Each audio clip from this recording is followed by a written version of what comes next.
Ya. Que el Señor les bendiga en esta noche. Bienvenidos a su programa Una Chispita de Esperanza. Y como lo había estado anunciando en historia, hoy empezamos unas nuevas series. Esperamos que sea de bendición para sus vidas. Esto era algo que ya estaba en planes y este es el día que a Dios le ha placido iniciar estas series. Saludos a los que están ahí conectados, a aquellas personas que se van a conectar o que van a ver este video después. Esperamos que sea de mucha bendición para su vida, ya que el único propósito es compartir la palabra del Señor y darle toda la honra y toda la gloria a Él, porque solamente Él es digno de ser alabado. Y en esta noche es muy grato y es un placer bien grande dejarles aquí a mi esposo para que les comparta la palabra del Señor. Y aquí seguimos. Yeah. Pues buenas tardes y que Dios los bendiga. Es un privilegio que hayan asistido aquí a esta reunión. Y vamos a estar viendo un tema muy sencillo, pero no deja de ser importante, porque es el fundamento de nuestra fe. Hoy vamos a descubrir la verdadera razón por la que decimos que somos cristianos, la verdadera razón por la que vamos a una iglesia. Entonces, probablemente ustedes digan, yo ya lo sé, o bueno, entonces esta clase les va a servir para que ustedes puedan explicar a otras personas. Hay un mandamiento que se llama la Gran Comisión. Cuando Jesucristo se fue, Él dijo, vayan por todo el mundo y hagan discípulos a todas las naciones, enseñándoles que guarden todos los mandamientos, ¿verdad?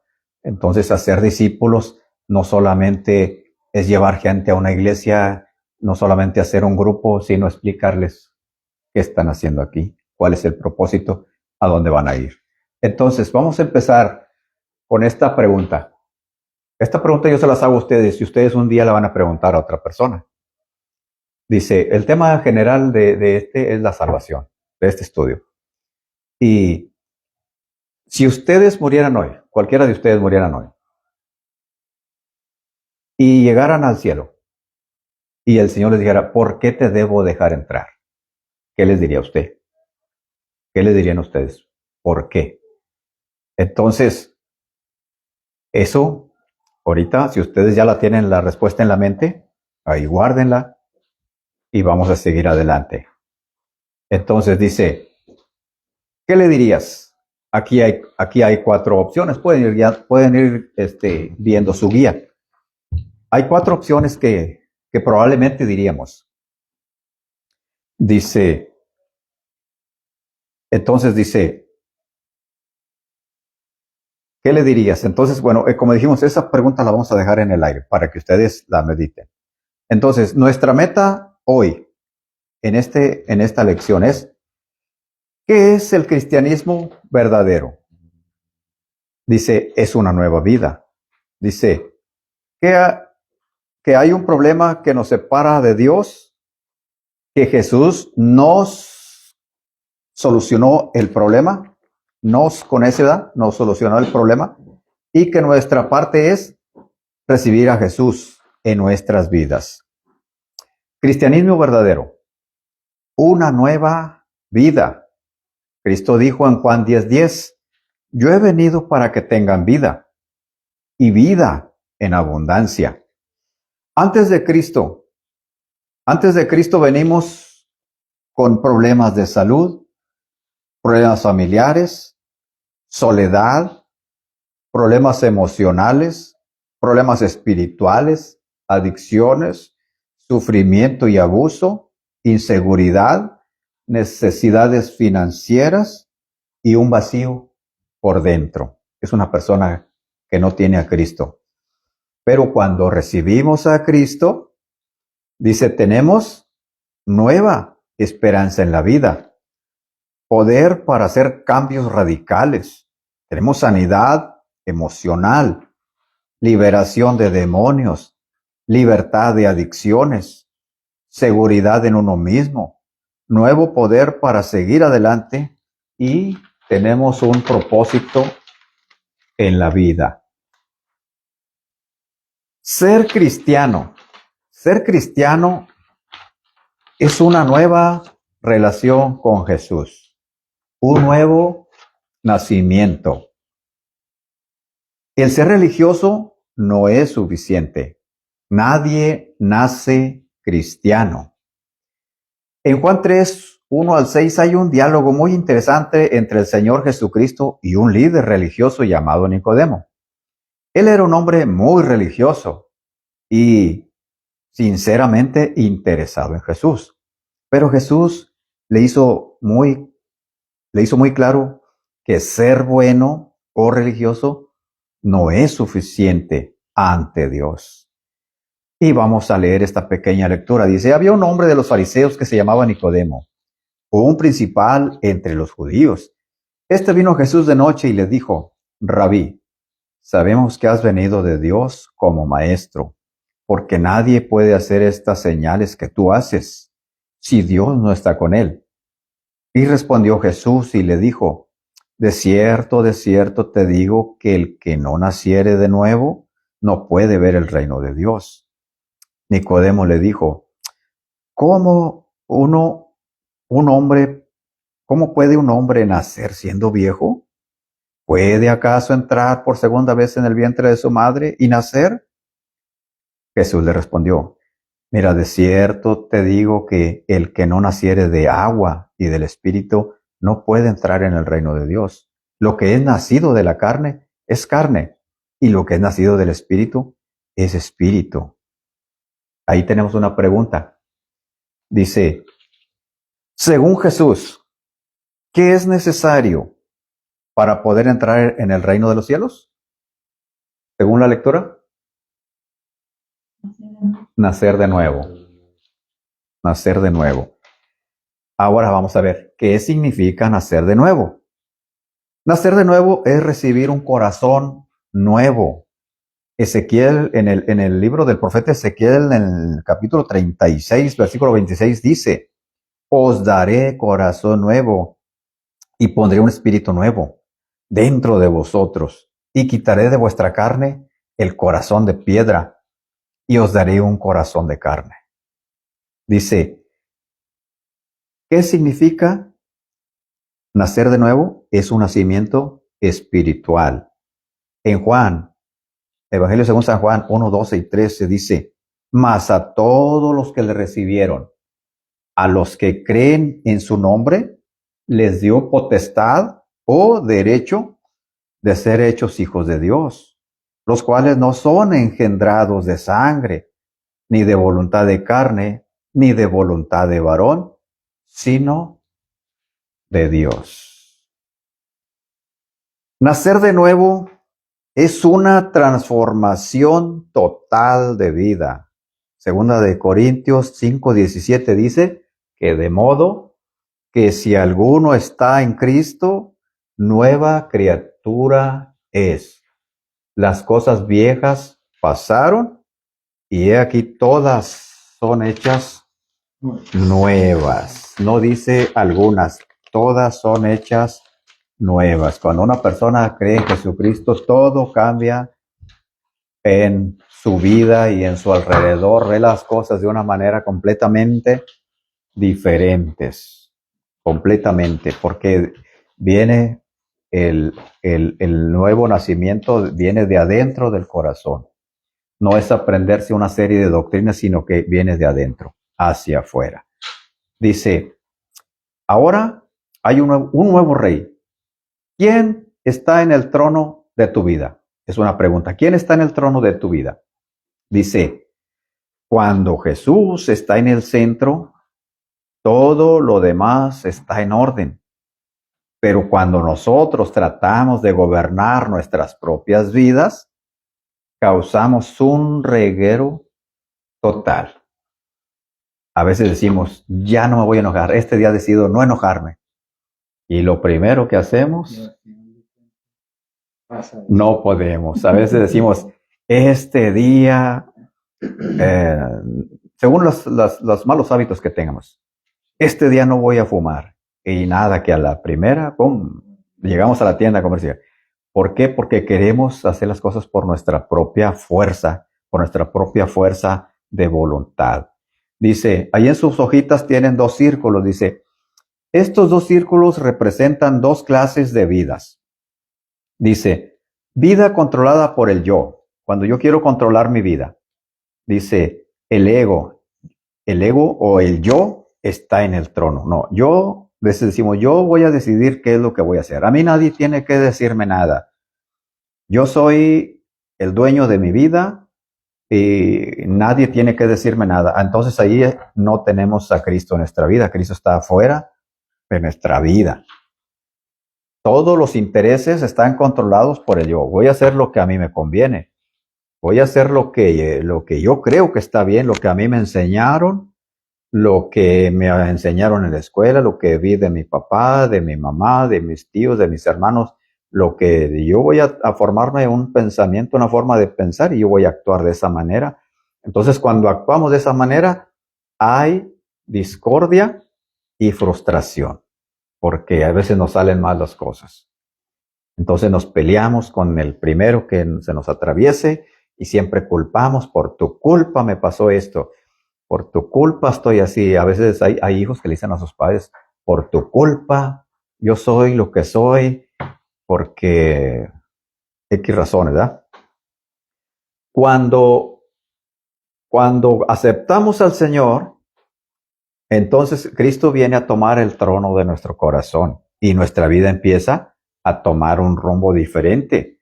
Nuestra vida empieza a ser controlada por Jesucristo. Cuando Cristo está en el trono, el ego o yo es destronado. Por eso dijo Pablo en una ocasión, ahora ya no vivo yo, mas Cristo vive en mí. Ya no vivo yo. Entonces, y todos los intereses que teníamos ahora, vamos a estar, escuchando la voz de Cristo, que es lo que Él quiere que hagamos. Entonces, cuando nosotros hacemos eso, viene una armonía a nuestra vida y una paz. Y dijo Jesucristo, una paz que sobrepasa todo entendimiento. Por eso a veces vemos a las personas cristianas que están en problemas y andan muy tranquilos, bien tranquilos, porque hay una paz que sobrepasa todo entendimiento. Nadie puede entender. Dices, pero ¿cómo esa persona mira lo que le está pasando? Mira con qué tranquilidad toma las cosas y yo con cualquier problemita, yo ya no hay ni qué hacer, pero es porque viene la armonía y la paz. Dice, ¿cuál círculo representa su vida? Ya ustedes si quieren marcarlo ahí, ¿cuál círculo representa su vida? Y otra pregunta, ¿cuál círculo le gustaría que represente su vida? Una es la verdad presente y otra, ¿cómo le gustaría? ¿Le gustaría seguir viviendo igual o le gustaría cambiarse al segundo círculo, donde Cristo toma el control de la vida de una persona? Una pregunta, ¿qué significa dejar que Cristo esté en el trono de la vida en lugar de uno mismo? ¿Qué significa? ¿Qué es lo que cree usted que significa dejar que Cristo esté en el trono de la vida en lugar de uno mismo? Y ya usted, si quieren contestar o si quieren después contestar. Ustedes, les doy 5 segundos para escribir. 4, 3, 2, 1. Vale. Ok. Dice, cristianismo verdadero es una relación personal. ¿Sí? Es una relación personal. Yo no puedo ser cristiano porque mi papá es cristiano. Yo no puedo ser cristiano. No, es que mi esposa es bien cristiana, pues yo ahí la tengo hecha, ¿verdad? ¿Para qué me preocupo? Ahí le digo que ore por mí, ahí le digo que esto, es bien fácil, ¿verdad? Hay muchas personas que así son, ¿verdad? Me decía un señor que conocí, decía, no, dice, mi esposa es bien cristiana, dice. Ella sí, yo todavía no, dice, todavía lo estoy pensando, dice. Pero ella sí es bien cristiana. Entonces, a veces queremos que oren por mí de esto y nosotros no nos queremos acercar al Señor. Entonces, ser cristiano verdadero es tener una relación personal. Ser cristiano es disfrutar de una relación personal con Jesús. Dice, en Juan 17:3 dice, y esta es la vida eterna, que te conozcan a ti, el único Dios verdadero, y a Jesucristo, a quien has enviado. La vida eterna consiste en conocer a Dios y a Jesucristo, el Hijo de Dios, a quien has enviado. Dice, no es solamente ir a la iglesia, no es solamente hacer una oración en la noche, no es solamente ser buena persona, no es solamente ser bautizado. Dice, vamos a la hoja 4. Dice, 3 verdades esenciales. 3 verdades esenciales, dice. Hay un problema básico que nos separa de Dios. Jesús solucionó ese problema. Nosotros debemos responder con fe. Ok, entonces vamos a ver el número 1. ¿Cuál es el problema? Dice, hay un problema esencial para todo ser humano que nos separa de Dios y causa destrucción y dolor en el mundo. El problema es moral. Todos hemos fallado ante la ley moral que dicta lo que es bueno y lo que es malo en el universo. Dios es el origen de esa ley moral y todas las personas en todas las naciones pueden sentirla en sus conciencias. El violar esta ley se llama pecado. Violar la ley de Dios es pecado. El hombre es pecador. Romanos 3:23 dice, por cuanto todos pecaron y están alejados de la gloria de Dios. No dice porque los mexicanos pecaron, no dice porque los hispanos pecaron, no dice porque los antiguos pecaron, no dicen porque Adán y Eva pecaron, no dice todos. Y cuando Dios dice todos, es todos. El pecado es el fondo. El pecado, en el fondo, es el egoísmo. Es ponernos a nosotros mismos como el centro en lugar de poner a Dios primero en nuestras vidas. El pecado se manifiesta en actitudes, palabras y acciones. Imaginemos que toda palabra fuera grabada y todo pensamiento presentado en una pantalla en el frente. ¿Quién no tendría vergüenza ante la gente y ante un Dios Dios perfecto? ¿Se puede imaginar eso?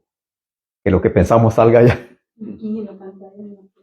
Sí, que salga en una pantalla y que todo lo que pensamos esté conectado al wifi de aquí de la casa. Y que toda la palabra quede grabada. No, imagínese. Hasta lo que no es pecado te daría vergüenza. Se me viene a la mente un plátano con chocolate. Me diera vergüenza, ¿no?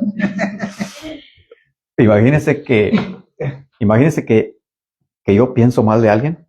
¿Ya? ¿Sí? Que yo piense mal de alguien y que salga ahí. José Costilla está pensando esto del hermano Alfonso. Y yo les voy a decir que muchas veces lo hacemos. ¿Pasa? Muchas veces pasa. Tengo una pregunta. Sí. Aquí viene relacionado en actitudes, palabras y acciones. Uh-huh. Si, por ejemplo, tú acabas de decir que pasara en una cámara lo que estoy pensando y dices, estoy pensando mal de Alfonso, porque no sabe arreglar carros y él se dice mecánico. Es un ejemplo, ¿verdad? Sí, es un ejemplo. Pero él no lo sabe, pero sí pensamiento, sí. Pero no se representa en acciones, ni en palabras, ni en actos. Uh-huh. ¿Ahí en qué aspecto entra? Porque ahorita hablas de moral, ¿verdad? Sí. Pero el pensamiento no aplicaría para bueno esto. Te pregunto, pues. Sí. Porque no es manifiesta, pues. No se manifiesta. Ajá. pero entra como pecado. Ok. Entra como pecado. ¿Verdad? Por eso dice, el pecado se manifiesta en actitudes, palabras y acciones. Pero casi siempre un pensamiento, casi siempre Lo expresas. lo expresamos. Lo expresamos de alguna manera. O de una manera. Hermano, como cuando dice que la persona adultera con los ojos no pueden ver y Sí. Es cuando todo empieza en la mente. Eso Sí, tiene Sí. sentido. Entonces, bueno, ese ya pues sería expandirnos mucho. Yeah. En otra ocasión lo explicamos. Bueno. Entonces dice, la gente tendría vergüenza de lo que pensamos. Gracias a Dios que nuestra mente es reservada ¿verdad? Gracias a Dios que hubiera mucha más violencia. Tenemos el no. concepto de prudencia. Sí, sí. Dice, el pecado tiene consecuencias. El pecado tiene uno cosecha lo que siembra. ¿Cuánto sabemos por experiencia propia que sufrimos las consecuencias de nuestras acciones? Relaciones quebrantadas, dolor y amargura emocional, soledad, angustia y temor. Son solamente algunos de los resultados de nuestro pecado. Siempre hay consecuencias. En la sociedad, si alguien quebranta la ley, hay consecuencias legales. Hay juicio y castigo. Es así con la ley moral también. Cuando quebrantamos la ley de Dios, hay una separación entre nosotros y Él. Dios es un ser totalmente puro y justo y no puede estar en relación con personas contaminadas por el pecado, como fuego y paja. La naturaleza de Dios no puede cohabitar con el pecado humano. La Biblia llama a esta separación entre nosotros y Dios como muerte espiritual. Aunque Dios nos ama mucho, mucho, pero nuestras acciones, ¿verdad? Hay un versículo por ahí que dice, un profeta dijo, vuestros pecados han hecho división entre Dios y ustedes, entre Dios y el hombre. Entonces, una persona, desde que nace bajo esa naturaleza de pecado y separada de Dios. Aunque Dios lo ama mucho, pero hay una separación. ¿Por qué? Porque Dios es santo y justo. Solamente por eso hay esa división. No podemos alcanzar a Dios por medio de nuestras propias fuerzas. Dice, la gente trata de llegar a Dios por sus propias fuerzas. Dice, ¿cómo está tratando la gente de llegar a Dios? Siendo una buena persona, por hacer buenas obras. ¿Ya? Ser una buena persona, mucha gente dice, no, yo no le hago mal a nadie, yo no me meto con nadie, yo en mi casa y de mi casa mi trabajo, de mi casa, y yo no ando peleando con nadie. Otros dicen, yo voy a hacer buenas obras, voy a ayudar a las personas necesitadas, voy a ayudar a la gente que necesita, le voy a llevar despensas a alguien.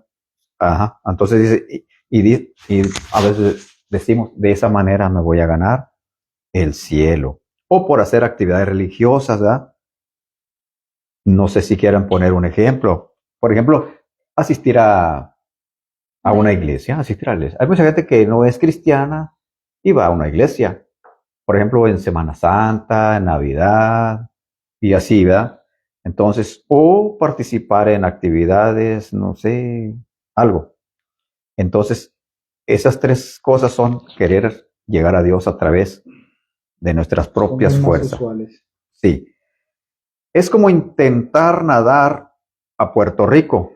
¿Quién se quiere aventar a nadar desde Houston a Puerto Rico? Está difícil. Ni a 10 metros se nos acabó el aire y ya anda un tiburón por ahí, pues nos da a desayunar. Entonces dice, tratar de ganar la salvación por ser buena persona o ser religioso es como intentar nadar toda la distancia de la Florida a Puerto Rico. Algunos llegarían más lejos que otros, pero todos terminaríamos como el monito ahí, ¿verdad? Ahogados. O devorados. O devorados. Sí. Entonces, dice, no podemos ganar la salvación. El resultado, temor a la muerte. Romanos 6:23 dice, porque la paga del pecado es la muerte. Estamos muertos espirituales, pero si no aceptamos al Señor, ¿verdad? Entonces vamos a morir eternamente. Todos necesitamos un Salvador para solucionar nuestros problemas de pecado y hacernos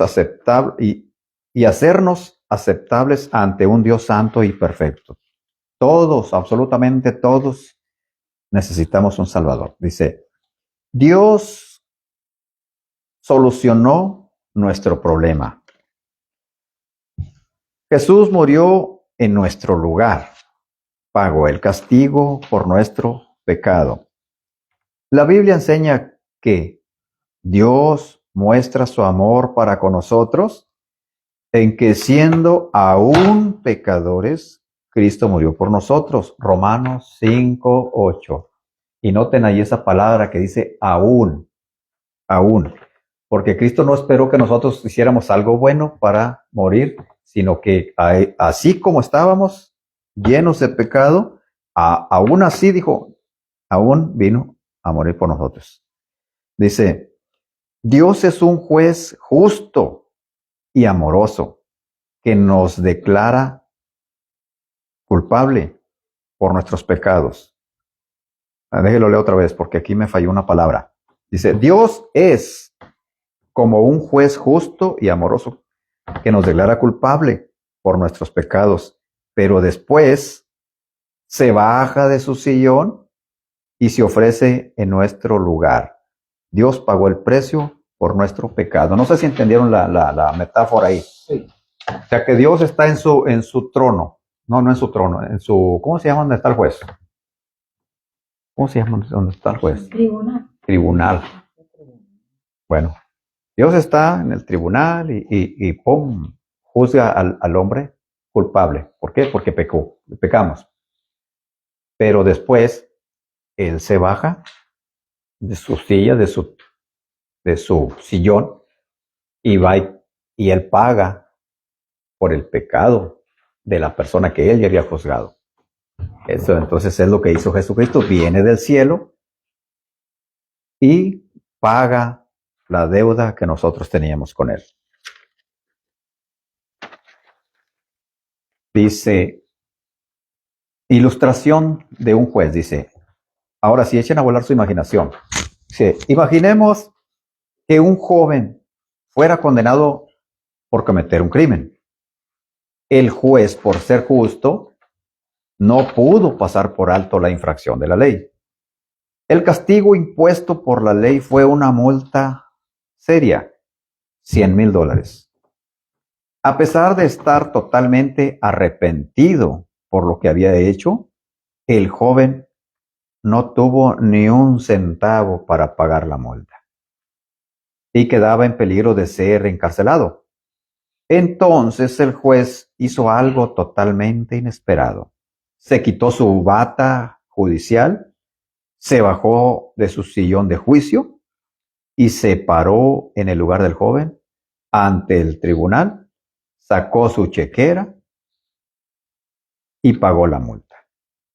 El juez hizo esto porque el condenado era su hijo y lo amaba. Era necesario pagar la multa y el juez lo pagó por el joven. Solamente una persona loca no dejaría que le pagaran la multa. Eso fue lo que hizo, Dios. ¿Verdad? Nos amó tanto porque éramos sus hijos, su creación. Él nos hizo. Entonces, y Él no quería que nosotros fuéramos encarcelados eternamente. Entonces Él se baja de su sillón y Él paga el precio.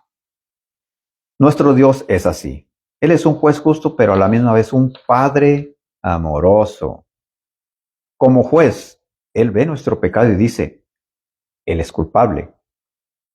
has pecado contra mí y mereces la muerte, pero te amo y por lo tanto pagaré ese castigo por ti. Como padre se rebajó, quitando su manto de divinidad y se hizo un ser humano. Tomó nuestro lugar de condena y pagó por nuestros pecados, muriendo en una cruz. Romanos 5:8 dice, mas Dios muestra su amor para con nosotros, en que siendo aún pecadores, Cristo murió por nosotros. Jesús no quedó en la tumba, resucitó de entre los muertos. Imagínate, cristianos, creemos que Cristo murió por nuestros pecados, fue sepultado y resucitó al tercer día. Apareció a Pedro y después a los 12. Después apareció a más de 500. 1 Corintios 15, 3 y 6. Dice Jesús, eso está en Corintios 5, 3 al 6. Dice, Jesús está vivo y por eso es posible conocerlo personalmente. Todo otro líder religioso o filósofo murió, pero la tumba de Jesús está vacía. Por esto Él puede transferir su vida eterna a nosotros. La vida de Jesús es contagiosa, vida abundante. Hubo personajes muy buenas gentes, importantes, que hasta hoy se conocen sus escritos. Por ejemplo, tenemos a Mahoma, un gran líder espiritual, pero Mahoma murió y ahí están sus huesos. Tenemos a Buda. ¿Quién sabe el nombre de Buda, el nombre verdadero? La Madre Teresa. Se me fue. ¿Cómo? Mahandi. Así por ahí suena parecido. Sí. Siddhartha se apellidaba, algo de Siddhartha. Bueno, él fue una persona muy buena gente, muy buena gente. Hizo muchas obras. Murió y ahí están sus huesos. Mahatma Gandhi. Siddhartha Gautama Buda. Siddhartha Gautama, sí. Entonces, Shakyamuni. esas personas fueron muy buenas gentes, tuvieron muy buena filosofía de vida, enseñaron a la gente a hacer buenas obras, pero no tenían el camino para la vida eterna. Podían enseñar a la gente a llevar una vida pacífica, pero murieron y no pudieron hacer nada más. Dice, Jesús es el único camino a Dios. Jesús dijo, yo soy el camino, la verdad y la vida. Y nadie viene al Padre sino por mí. Juan 14, 6. Dice, y ahí viene en sus hojas el dibujito de una cruz, ¿verdad? Que sirve de puente entre un abismo. Dice, ¿cuál es nuestra parte? Nuestra parte es recibir a Jesús. La Biblia enseña que a todos los que le recibieron, a los que creen en su nombre, les dio potestad de ser hechos hijos de Dios. En Juan 1:12, a todos los que le recibieron. Dice, recibimos a Cristo mediante ¿qué? Mediante la fe, solamente mediante la fe. No vamos a esperar que llegue y toque la puerta o que se nos aparezca o que esto, no, es por fe. La Biblia enseña que somos salvos por medio de la fe. Y esto no es de nosotros, pues es un don de Dios, no por obras, para que nadie se gloríe. Efesios 2, 8 y 9. Cuando hablamos de don, dice que es un regalo. Don es un regalo. No es otra cosa, ¿verdad? Es un regalo. Dice, pregunta, ¿qué decimos a la persona que diga, no entiendo por qué necesito un Salvador? Yo soy buena persona, no mato a nadie, no robo a la gente, ¿por qué dice la Biblia que soy pecador? Mucha gente así dice, mucha gente así dice. Yo no entiendo por qué necesito un Salvador. Yo soy buena persona, no mato a nadie, no robo a nadie. Dice, ¿por qué dice la Biblia que soy un pecador? Se hace esa pregunta. Y dice, ¿qué decimos a la persona que diga, sí, yo creo en Dios, pero no vive conforme a la enseñanza cristiana? Muchas personas dicen, ¿verdad? Yo creo en Dios, pero no viven de acuerdo a la voluntad de Dios.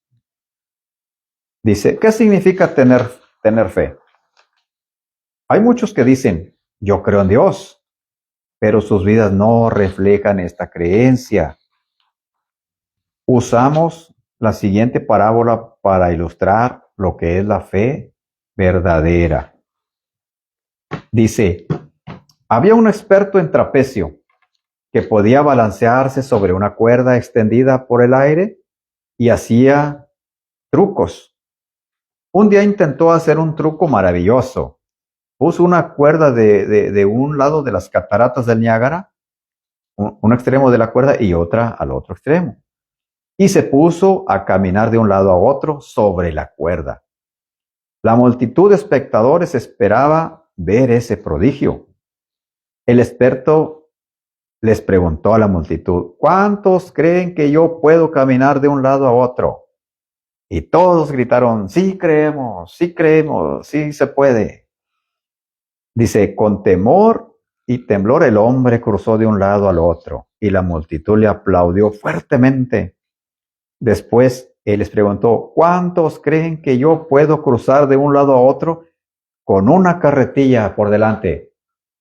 Y todo el mundo se asombró, pero afirmó su credulidad una vez más y el experto no los decepcionó. Cruzó con la carretilla. Cruzó de un lado a otro con la carretilla delante. Otra vez se oían los gritos de celebración. El hombre no quedó satisfecho. Les preguntó a la multitud, ¿cuántos creen que yo puedo cruzar con la carretilla llena de ladrillos? Y una vez más gritaban, sí creemos. El hombre logró hacerlo y la gente se volvió loca de asombro y alegría. Una vez más, el experto inventó una nueva maravilla y les dijo, ahora les enseño mi truco más peligroso. ¿Cuántos creen que yo puedo cruzar de un lado a otro con una persona en la carretilla? Todo el mundo gritaba con más fervor que antes. Sí creemos. Y el trapecista les hizo la pregunta clave. Bueno, ¿hay algunos voluntarios para meterse en la carretilla? No. Que quedó todo silencio, nadie dijo nada. Se acabó la ovación. Se acabó el gozo, ¿verdad? Todos guardaron silencio. Dice, la fe verdadera se mete en la carretilla, se lanza a la voluntad de Dios y se entrega la vida, confiando en que el Señor te puede cruzar por la muerte de un lado a otro, ¿verdad? Sí está bueno esa ilustración, ¿verdad? Sí se puede, pero cuando ya se trata de nosotros, ahí donde hay. Sí, porque muchas veces no nos atrevemos a hacer las cosas de Dios, porque no tenemos esa capacidad de confianza. Muchas veces las personas no tienen esa capacidad de confiar tanto en Dios como es la fe, que no le depositan su vida.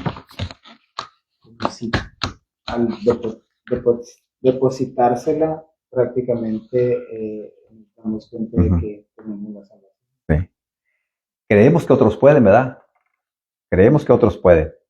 Sí, decir, no, mi papá sí puede porque él ya está viejo. Él ya no tiene tentaciones, ¿verdad? Él puede. O mi mamá sí puede porque esto, lo otro, o tal persona sí puede porque él estudió y sabe más de leer y todo. ¿Va? Entonces siempre creemos que los demás pueden, pero a veces no nos atrevemos a dar ese paso de fe. Dice, es importante recibir a Cristo públicamente. Entre paréntesis, meternos a la carretilla. La Biblia enseña que si confesares con tu boca que Jesús es el Señor y creyeres en tu corazón que Dios le levantó de los muertos, serás salvo. Porque con el corazón se cree para justicia, pero con la boca se confiesa para salvación. Romanos 10, 9 y 10. Una invitación personal. Si quieres aceptar a Cristo, te invitamos a repetir esta oración sencilla. Las palabras precisas no son tan importantes como la disposición del corazón. En otras palabras, no hay una frases mágicas, no hay una que tienes que decir estas palabras. No, lo importante es que salga del corazón. Usted puede hacerlo a sus palabras que le nazcan de su corazón. No es algo enseñado. Repite esta oración exactamente y vas a ser salvo. La persona puede hacer eso, pero si no lo está sacando de su corazón, no vale. Lo de adentro, 3 o 2 o 3 palabras, pero de acá, Señor, perdóname. Y ya usted le va a decir lo que usted quiera. Dice, pero aquí está una muestra, aquí está algo que se puede hacer, ¿verdad? Dice, Señor Jesús, gracias que me amas. Sé que soy un pecador y que he fallado en muchas maneras. Te pido que me perdones. Te recibo, Cristo, como mi Señor y Salvador. Te entrego mi vida hoy. Quiero ser tu hijo o hija y seguirte el resto de mi vida. Gracias por perdonar mis pecados. Gracias por haber entrado en mi vida. Amén. Si has repetido esta oración sinceramente, te aplica a ti el versículo que dice, de modo que si alguno está en Cristo, nueva criatura es. Las cosas viejas pasaron y aquí todas son hechas nuevas. Toda persona que haya repetido esa oración, aplica ese versículo de 2 Corintios 5, 17. Todo es nuevo. Felicidades. Has comenzado una nueva vida. En Cristo ahora tienes, número 1, nueva vida. Y segundo, vida eterna. En tercer lugar, tienes perdón de pecados. En cuarto lugar, tienes una relación de padre a hijo. Ahora tienes también un nuevo corazón. Tienes un nuevo nombre escrito en el cielo. Y tienes una nueva percepción espiritual. Conclusión. La respuesta más importante de la vida. Ahora sí, si fueres a morir hoy y el Señor te preguntara, ¿por qué debo dejarte entrar en mi cielo? ¿Qué le dirías?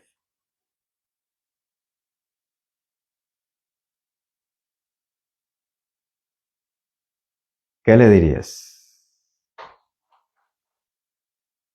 Porque Cristo pagó por mí. Porque ya Jesucristo pagó por mis pecados. Eso es lo que le vamos a contestar. Dice, no he hecho nada, absolutamente nada para ganar mi salvación. Sé que soy pecador, pero yo confío en Jesús para salvarme. Él murió por mí y pagó el castigo por mis pecados. Lo he recibido en mi corazón y Salvador, y sé que soy perdonado por lo que Él hizo por mí en la cruz. Unas preguntas, dice. ¿Qué pasa ¿Qué pasa si no me siento tan diferente después de aceptar a Cristo? ¿Qué pasa? Dice, nuestra fe se basa en la promesa de la palabra de Dios y no en nosotros. En nuestros sentimientos. Vivimos por fe, confianza en la fidelidad de Dios mismo y su palabra. A veces no lo va a sentir, no va a sentir nada. Hay gentes que sienten, hay gente que no sienten, pero no se trata de que sentimos pajaritos o mariposas en el estómago, sino que vamos en fe. Creímos la palabra. ¿Qué decía un versículo que leímos anteriormente? Que con el corazón se cree para justicia, pero con la boca se confiesa para salvación. Cuando nosotros confesamos que somos cristianos, que somos hijos de Dios, que fuimos salvos por fe, entonces la fe se va agrandando, se va agrandando. Sí. Y aquí tenemos un trenecito, dice, la máquina dice palabra de Dios, y luego tiene un vagón que dice fe, y luego atrás, yo no sé si sepan cómo se llamaba ese vagoncito de mero atrás de los trenes, el cabús. ¿Para qué servía el cabús? Para lo último. Yo creo que para nada, ¿verdad? Pues no llevaba nada. Y aquí pone los sentimientos. Yo siempre miraba ese carrito, pero yo no sabía para qué era. Pero aquí, mire, aquí pusieron, porque los vagones eran donde iban los pasajeros. Entonces dice, palabra de Dios, va jalando el vagón en primer lugar, ¿verdad? Que es la fe, y los sentimientos, allá, los sentimientos los vamos a dejar para el último. Dice, el tren corre con o sin el vagón. Sería inútil tratar de que el vagón haga correr el tren. Del mismo modo, nosotros como cristianos no dependemos de los sentimientos ni emociones, sino que ponemos nuestra fe en la fidelidad de Dios y en las promesas de su palabra. Si no siente nada, no se preocupe. Usted siga poniendo su fe en lo que Dios dijo, en sus promesas. Y luego dice, ¿y ahora qué? Una pregunta. ¿Qué hago después de aceptar a Cristo? Dice, congrégate en una iglesia. Dice, enséñame con quién andas y te enseño quién eres. Hay culto los domingos a las 9 a.m. y a las 12 los miércoles, a las 7 p.m. Hay muchas actividades especiales, hay células en casas durante las noches de semana, a las 7:30, hay clases de discipulado. Dice, tenemos que congregarnos y ya nos pone, por ejemplo, un horario ahí, según la iglesia, ¿va? Dice, ora y lee la Biblia cada día. Busca un lugar tranquilo y sin interrupciones. Habla con Dios como hablas con un amigo, compartiendo peticiones, expresiones de amor, confesiones, etc. Comienza a leer un capítulo al día del Evangelio de Juan o de Marcos y comparte con otros lo que te ha pasado.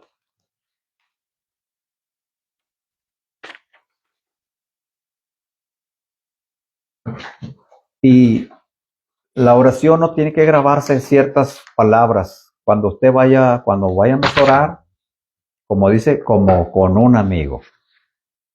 Como con un amigo. Después de tarde, llega cansado, señor, ando bien cansado, fíjate que tuve un problema aquí y allá.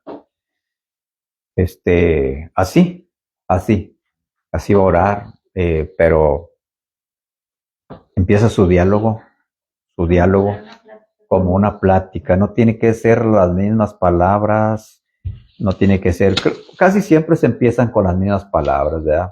Reverencia, el Padre Nuestro, pero después saque todo lo que le quiera decir a Dios, o todo lo que le quiera darle gracias primero.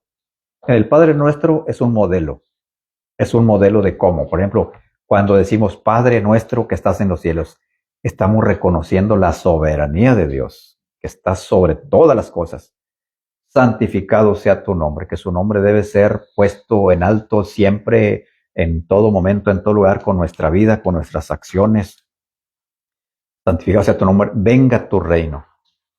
Que cada día se haga la voluntad de Dios en nuestra vida, en nuestra casa y en todo el mundo, pero tiene que empezar por nosotros.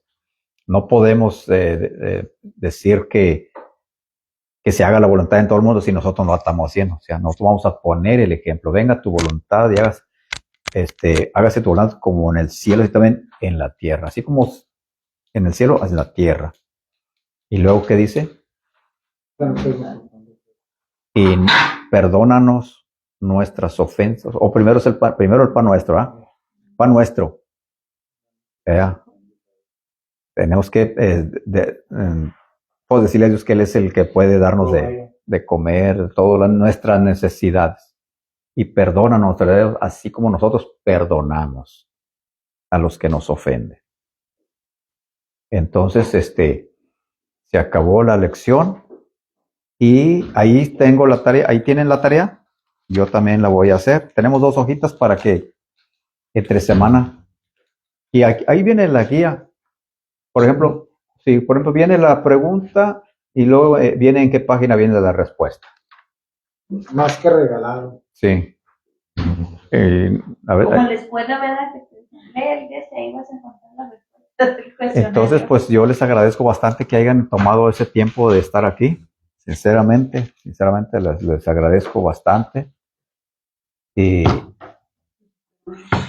aquí estaremos para el otro miércoles con otra lección. Espero que no se hayan cansado, aburrido.